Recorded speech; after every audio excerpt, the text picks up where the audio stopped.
Hello, everyone.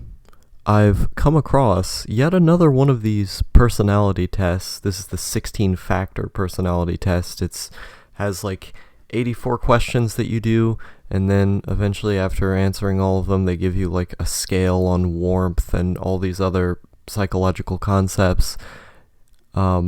I think this might be the only personality test that I have not taken on the channel. If you go back through my live streams, I've taken all kinds of ones, but for some reason I just didn't know that this one existed. I am volatile. I don't think I'm generally very like rude or mean to people who I know, but at the same time, I have very few convictions, and if someone is doing things that I strongly disagree with, that I dislike pretty heavily, I'm not just going to sit aside and tell them everything's fine. Usually, do you want to, whatever. Usually, I'm going to confront them. So I guess I'm open to being confrontational. To that extent, I would say that I'm volatile, but I have very few friends in the first place, and so the openness to experience that would lead to volatility also isn't there. So I have to be a complete centrist on this question, because with a lot of people, I've violently ended friendships because I disagree with the way that they conduct themselves, or I just don't want to be around them. But at the same time, I don't seek very many friendships, so I have very few of them in the first place. And in most cases, I think I'm relatively quiet, mild-mannered. But when there is that big disagreement, I often slash the friendship apart, and then stop caring about them soon after. I have a great need to figure out how things work. Absolutely. I think always, like, I've always thought about this constantly, all the time. It's why I'm so interested in like economic and political systems and stuff, is because I like taking apart and understanding how the systems work. I like taking apart and the things around me and providing empirical analysis. It's one of the reasons why I like doing essaic kind of writing on this YouTube channel, is because I can explain to you exactly why I have the esoteric interests in media that I have, or the esoteric worldview that I have. So many of these videos are just me trying to understand and figure out how myself or the things around me work, so I'd have to agree pretty strongly with that. I like tasks which involve extensive thinking. Absolutely. I love really meticulous reading and research. There are certain tasks that I am not necessarily in favor of, like I'm not the biggest proponent of, say, computer programming, for instance. I used to be. I used to really like computer programming, but over time I just got out of it. I'm not a huge science person, so complex problem solving I'm not ginormous into, unless it has to do with the humanities. I like problem solving when it comes to like geopolitical understanding of things. So I'd have to tentatively agree. I'm adventurous. Not really. I mostly just stay in my room. I have the aspirations to adventure out all over the world. I like exploring things, but I think what one would typically define as adventurous, this kind of swashbuckling figure who's going all around with people and seeking new heights constantly, it's not really me. I like exploration. I like going to places that I haven't been before, but the studious, swashbuckling adventurer, that is not really who I am. So I'd have to be in the middle on this one. I live a fast-paced existence. Well, if you watch my Astral Projection 2 video, I talk pretty heavily about living in 2x speed, where it feels like my thought processes are always going by really quickly, where it feels like most people, they have one way that they think, and they just think that way for years and years and years, and maybe there's minor changes that are taken around the edges, whereas I'm vastly changing every couple of months. and I'm always trying to improve upon in my craft. And so to that end, I would say I live a fast-paced existence. But I'm not sure if that's what they want. Do they mean moving around ideologically all the time, always trying to progress? Or do they mean going to the club constantly? I'm not quite sure. So I'd have to kind of agree. I am unusual? Absolutely. I have yet to encounter a single person that is like me. I take control of things. It would depend on what you would define by things. I would like to think that I take control of my own life. I don't try to live super passively in that sense. So, I guess. I don't, if you could take leaving school, for instance. All of those different times where I voluntarily left school, that was me taking control of my own life and my own time in a way that, from the people I've talked to, many of them would be afraid, terrified even, to do something like that. There's all kinds of things that I've done most people would be terrified to do that I did in order to have freedom. So in that way, I think I would be controlling. I keep in the background. Yeah, I would say that's very accurate. I don't talk to anyone by and large. I don't seek out conversation. I don't try to make myself noticeable. I try to blend in with the crowd of people just so I can get the things that I want to get done and do them the way that I want to do them. Because I think the more people that you add into the mix, the less likely that those things will be done correctly or done at all. I see people by and large as a distraction from my own internal mental experience or my own seeking of pleasure, and that I enjoy life more when I'm on my own. So I keep in the background pretty heavily. I don't talk to anybody. I am more dominant than submissive. It would depend on what you mean by that. In what context? I'm kind of I don't know what this means. So I'd have to be in the middle on that one. I like to be in charge. In charge of what? I guess I in charge of my own life. Sure, I don't like to be in charge of other people because I don't like organizations of people. I reveal little about myself. That's the interesting thing, is that on this YouTube channel I reveal a lot. I'm very, very open. But when I'm with other people, I do not reveal very much. I stay quiet. I'm very careful with what I say. So I don't, yeah, I don't reveal very much about myself to other people. It's only in very controlled environments on the internet that I reveal anything. The more useful I am to others, the happier I am. Not, no. I used to get a sense of pleasure out of that, however long ago. But as I've gotten older, that desire to help other people has completely gone away. It doesn't do anything for me anymore. I indulge in my fantasies constantly. Constantly, I'm always indulging in fantasies. Very, like, specific and radiant fantasies that you can see with a clear picture. My fantasies they're not like other people's, I don't think, because I get lost in them for hours at times, just getting this very, very clear picture of these massive expanding worlds and things like this. I get insane with how far I go. I am often in a bad mood. If you asked me this, several months ago, I would have probably said yeah, but I don't think I'm in a bad mood most of the time now. It's a pretty indifferent mood. I don't think it's bad. I like to stand during the national anthem. What does that mean, stand? Stand during the national anthem? I stand up and like give praise, or let me Google. I'm gonna Google this question. I like to stand during the national anthem. All persons prevent face to flag and stand at attention with their right hand over the heart. No. Okay. No. I do not like doing that. Wait, it said some stuff about Colin Kaepernick. Wasn't he the guy, he took a knee during the national anthem? Yeah, he took a knee. So I would be one of the people.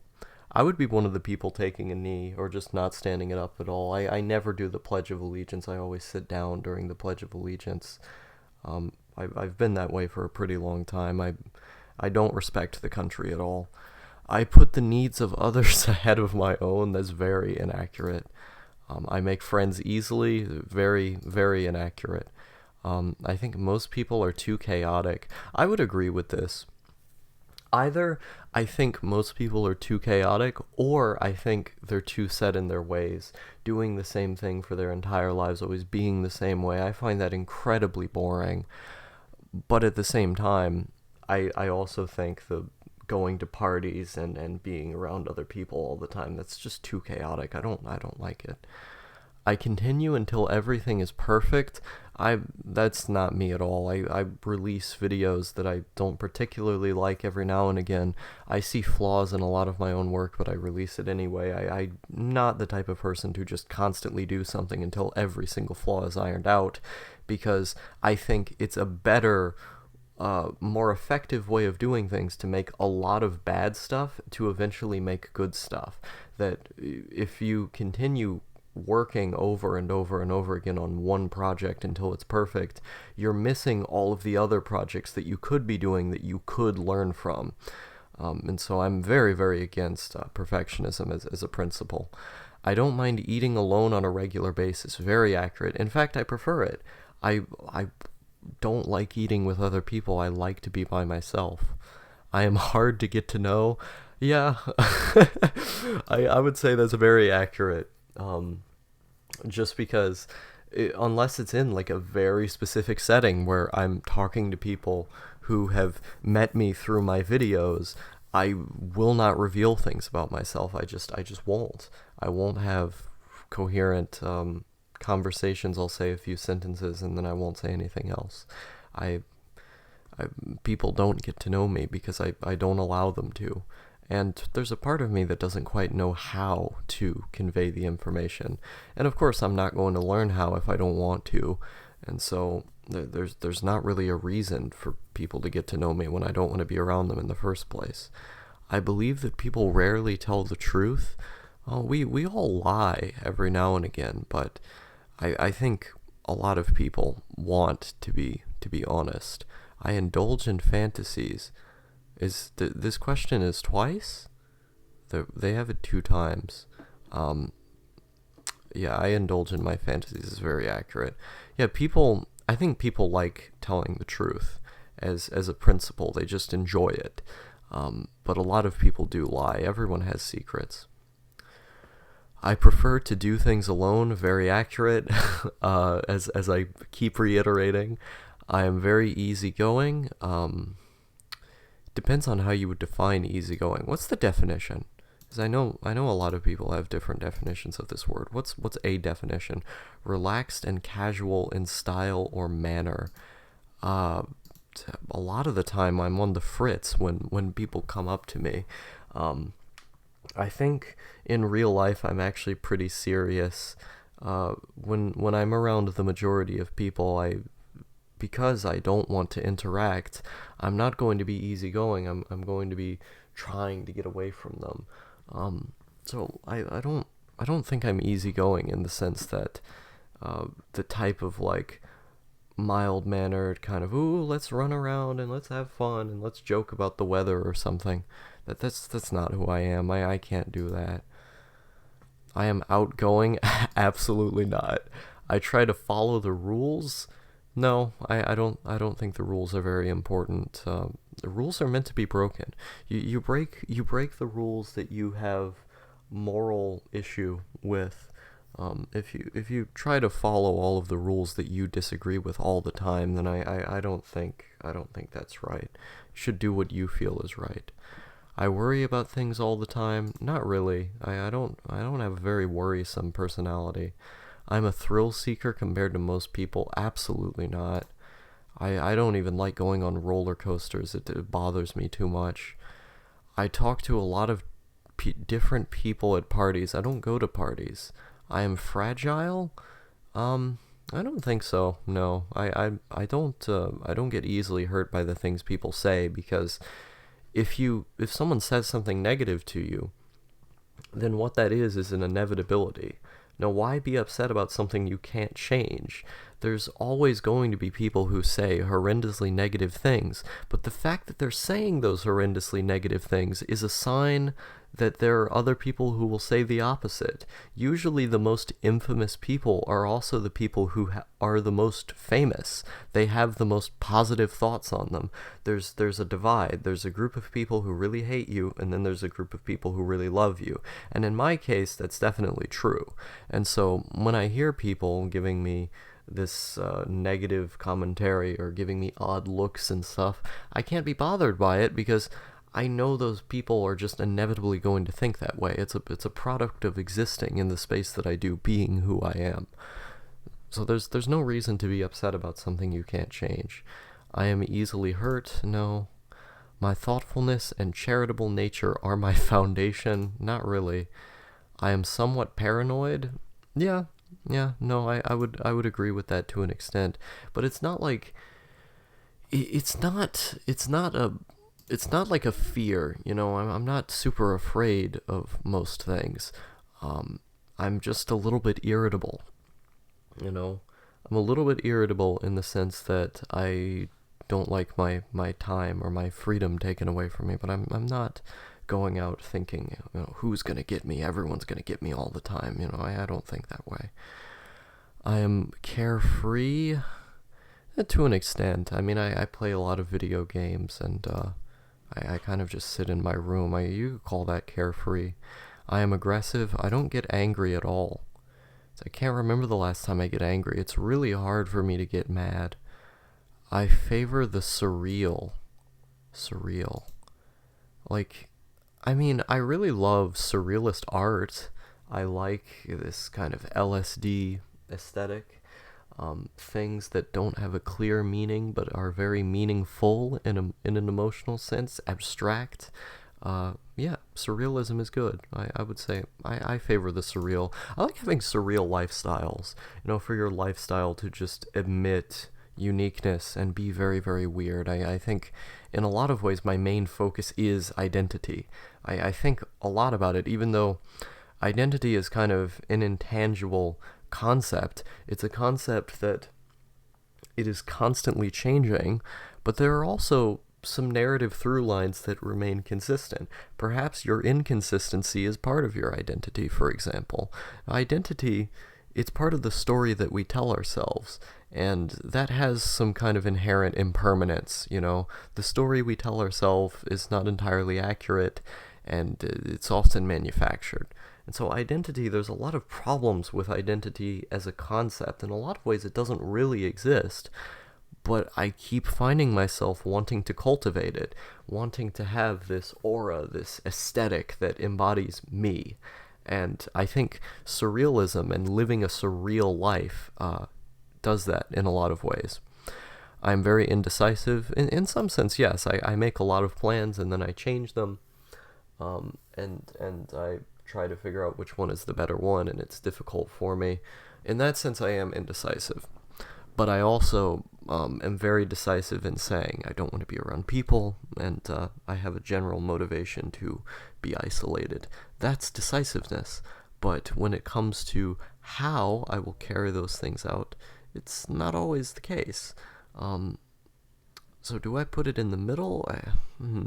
Very indecisive. I don't think I'm very indecisive. I'm just kind of indecisive. I am open to using recreational drugs. Very accurate. I have used them. I like them. I am assertive. Not always. Depends on the context. I enjoy the rush of risk-taking. Not at all. Disorder unsettles me. I'm not really bothered by disorderly things. I'm not big on organizing stuff. I had a video called Organized Chaos where I talked about liking messy rooms and thinking that having a messy room felt nice. And in that sense, I like disorder. Having, you know, your stuff sprawled all over the place and having things be really messy. I like messes. I like the personality that is shown in a mess. The individual nature of buying things that cater to your specific interests. Like, you look at Chris Chan's room. Chris Chan's room was a huge mess, but he had Sonic posters put all over the wall. He had video games that were a mess, but they were an organized mess. They were a chaotic. It was a chaotic room in which he knew where everything was, but it emanated his personality. That was his room. You knew it was Chris Chan's room, and I like stuff like that. I like disorder when it represents personality. I enjoy spending long periods of time by myself, absolutely. I seek quiet, absolutely. I don't like really loud places. I don't like it when the neighbors are loud.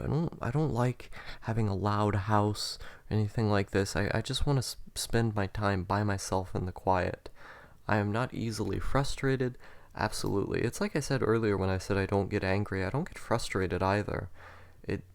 Getting frustrated, like, why would you do it? It's like I said with being bothered by people's criticism. It's just an inevitability. Why would you get upset about something you can't change? I get angry easily? No, not really. I prefer strange films. Absolutely. I love films that bend the mold, and I was a big fan of silent films for a long time that just were kind of strange, represented strange visual features. My two favorite movies, and I often switch between these two, are Densha Otoko, otherwise known as Train Man, and Love and Pop by Hideaki Anno. I switch between those movies all the time, because on the one hand, Love and Pop perfectly represents what I would want to make a film. You have these weird panning shots of like trains going by. They put the camera in the microwave and stuff. The filmography in that movie is insane. It's always going all over the place.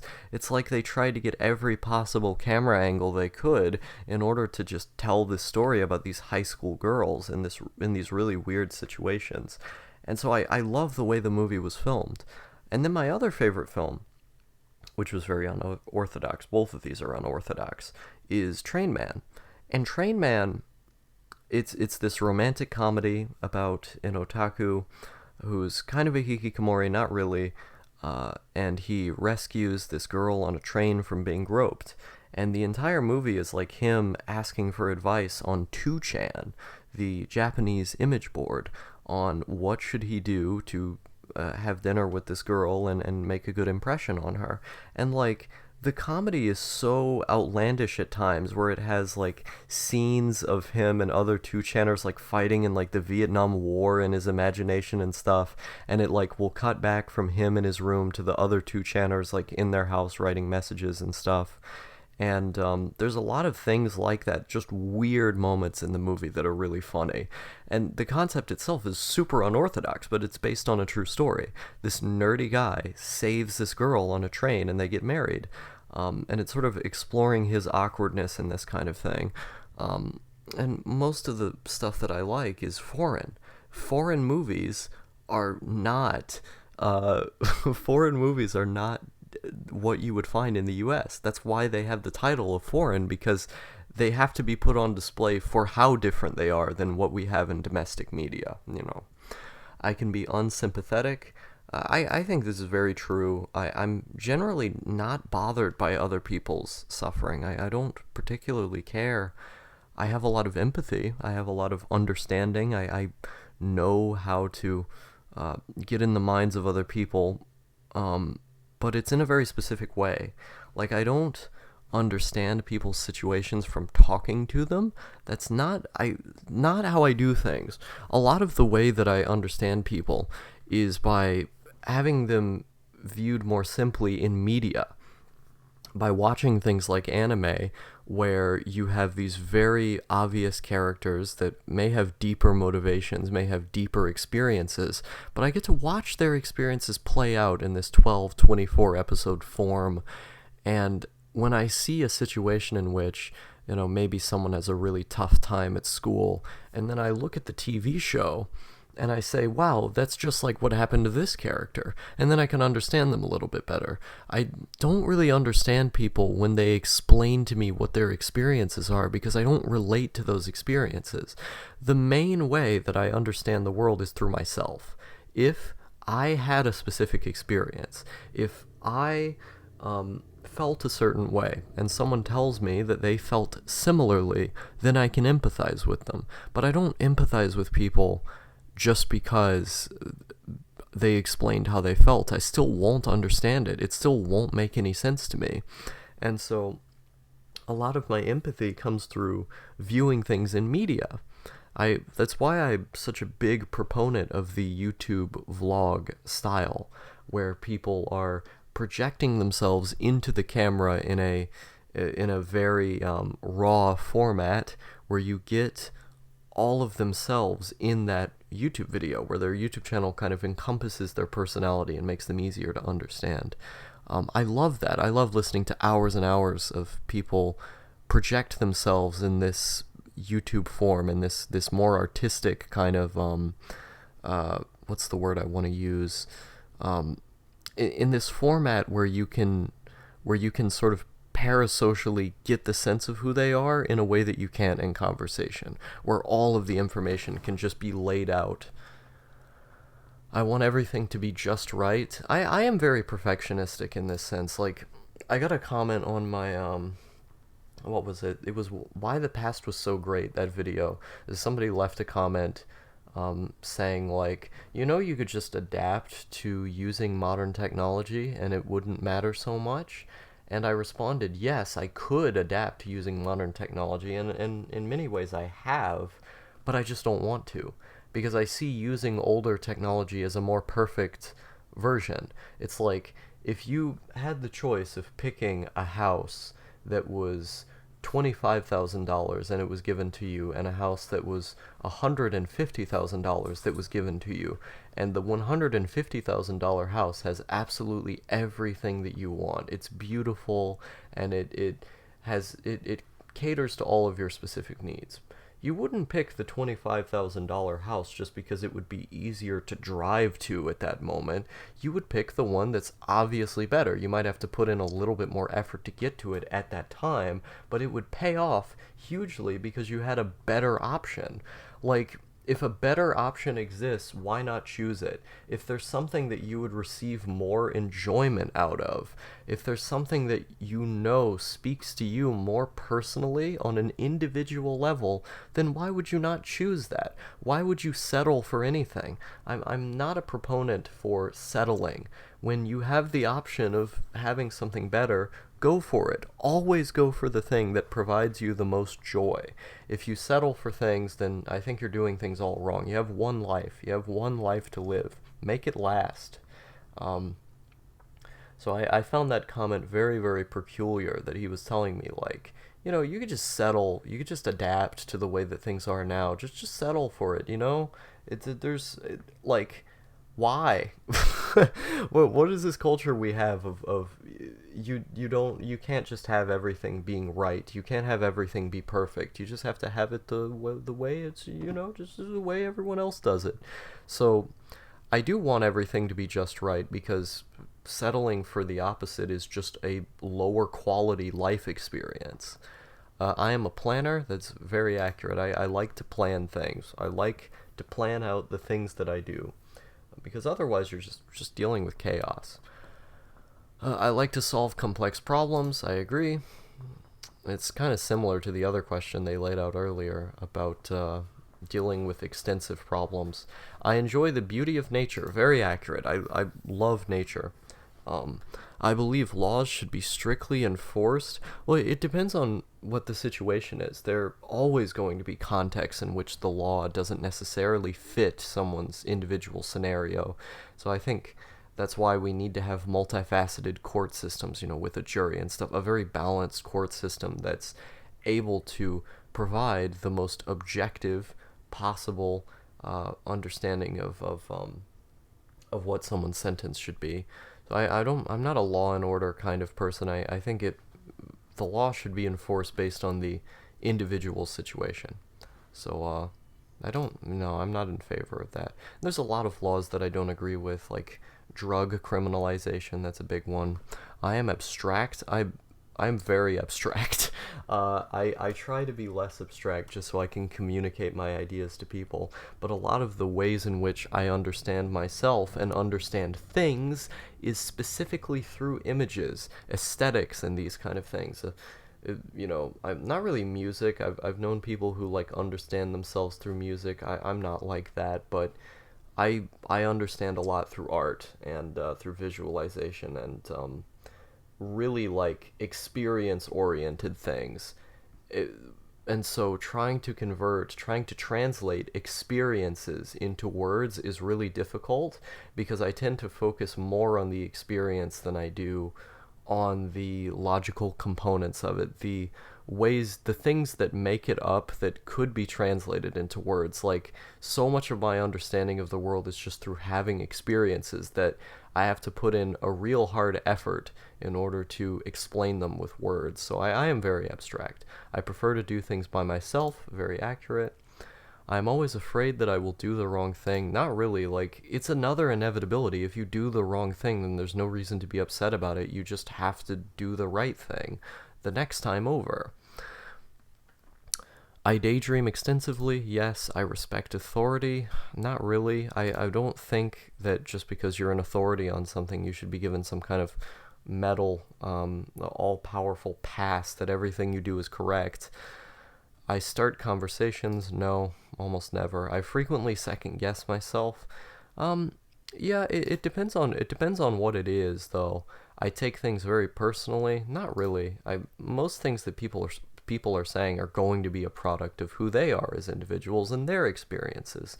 And so the idea that I would take what they're saying personally, I think is a little bit silly because those people, they just have their own problems. So that's why they're saying what they're saying. I get irritated easily. Not really.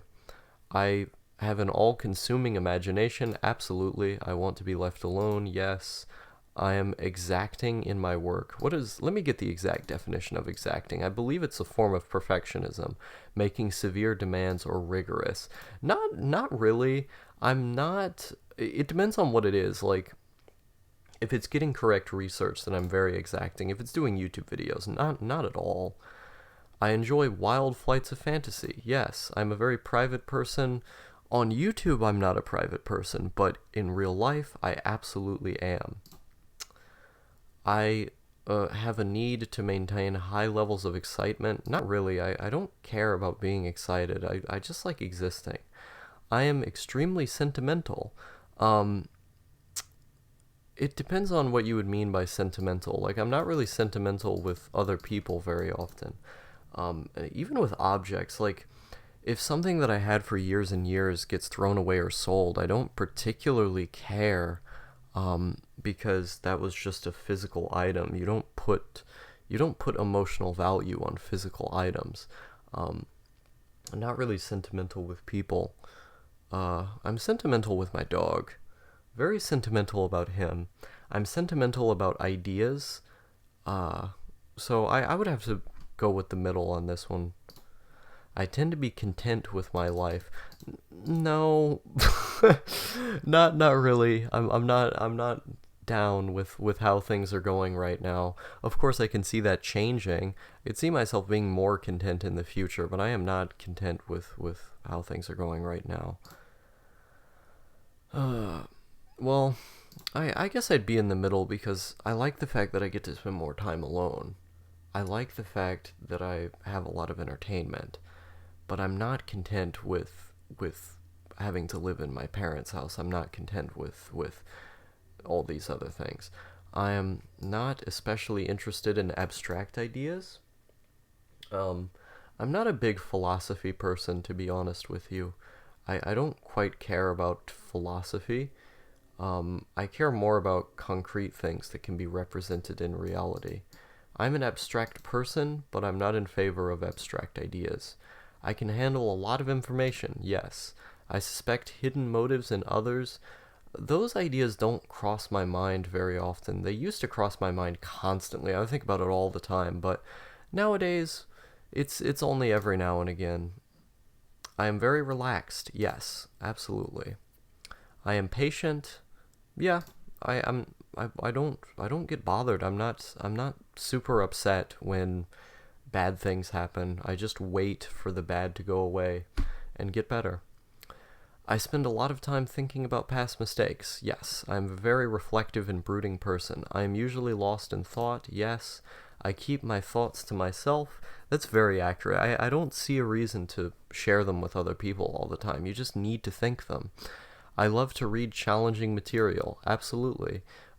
It's nice to be able to read a book that forces you to reconsider your preconceptions about the world. I bottle up my feelings every now and again. It's just that there's not a lot of feelings to bottle up. So, I'd have to say no. I don't really do it. 'Cause there's nothing to put away, you know? I am wary of others. Not really. I am frequently helping others but forget about myself. No. I distrust people. It depends on who the person is and what you're doing, but people as a whole, I don't think so. It depends on what the use of them is. Um, yeah, I can't, I don't, I can't really think of a reason to distrust most people. I just think I do things better than them. So I would prefer to do things alone because I'm more reliable. Would that mean I distrust them? I don't know. I feel comfortable around people. Define comfortable. Let me look at the definition just so I can get a more clear glance of what this means. Feeling physical, free from stress or anxiety, at ease, producing feelings of ease or security. Producing feelings of ease or security. I don't think so. I prefer to be by myself. I'm not necessarily anxious. I'm a little bit stressed, I guess. Yeah, I don't feel comfortable around people, I don't think. If it's like you feel comfy and good around them, that's definitely not me. I am tender-minded. What is tender-minded? That's like being like a tender loving mother like figure, isn't it? Compassionate and idealistic? Absolutely not. Um I'm I don't have people to be tender minded to, so I would say no. Oh boy. Look at this. This warmth, 10%. 10% warmth. I'm just a charmer. I'm such an amazing charmer. Um I'm hitting it off with all of the ladies over here. uh Intellect 82%. That's nice. Emotional stability 78%. That's good. Aggressiveness 46%. I don't I don't understand how they got 46% aggressiveness. It's because a low score is modest or docile. So, it still says I'm modest, but like, I don't know where this 46% comes from because, like, in my mind, I have like 2%, you know? Liveliness 30%, that's true. Dutifulness 18%. This dutifulness is when you, like, are really careful, right? Which one is this? Yeah, careful. Yeah, I'm not the most careful person in the world. Social assertiveness, 14%. Nice. Sensitivity, 18%. Apparently, I'm not very sensitive to other people's feelings. Paranoia, 42%. So I'm low on the paranoia scale. That's great. Um, Abstractness, 86%. Interesting. Very interesting. Introversion, 78%. I'm surprised it's not like 90%. Anxiety, 38%. Open-mindedness, 78%. Independence, 90%. Hell yeah. Independence gang forever. Perfectionism, 50%. Absolutely true. Tension, 30%. I think Honestly, I think most of these results describe me pretty well. Like, the only one I really disagree with is the aggressiveness scale, but, like, all of these other ones, I think, put me in a pretty accurate position. Um, So just to go down, warmth is a low score is cold or selfish, whereas a high score is supportive and comforting. Intellect, low score is instinctive, unstable, whereas a high score is cerebral and analytical. Emotional stability, low score, irritable and moody, whereas high is level-headed, calm. Aggressiveness, modest and docile versus controlling and tough. Liveliness, somber, restrained versus wild, fun, and loving. Dutifulness, untraditional, rebellious. High score is conforming and traditional. Social assertiveness, shy, withdrawn. Uninhabited, bold. Coarse, tough, touchy, and soft. So I guess I'm pretty coarse. Paranoia is trusting and easygoing, whereas versus wary and suspicious. Abstractness is practical and regular versus strange and imaginative. Okay, that makes a lot of sense that that's what they meant by abstractness. I am very, very strange. Introversion is open friendly or private and quiet, and it just goes down like this. Like independence, the 90% on that apparently necessitated loner that craves solitude. Very true. Orderly and thorough. Tension is relaxed and cool. So, according to this, I am a relaxed, cool, orderly slash messy loner who craves solitude, who is curious and exploratory, and confident and self assured, private and quiet, strange and imaginative. Um, what was it on paranoia? I'm trusting, easygoing, coarse and tough, shy and withdrawn, untraditional and rebellious, somber and restrained, modest and docile, level headed and calm, cerebral and analytical, and cold and selfish. So that was my result. Um, very, very interesting test. I'm surprised this is like one of the very few tests that I think has been able to accurately assess me. And I had fun doing it. So if you want to see me, if you have like a suggestion of a test that I might not have taken, I guess leave it in the comments. How long did this video go? 41 minutes. Okay, you just got some nice ASMR there, I guess. I'll see you all later.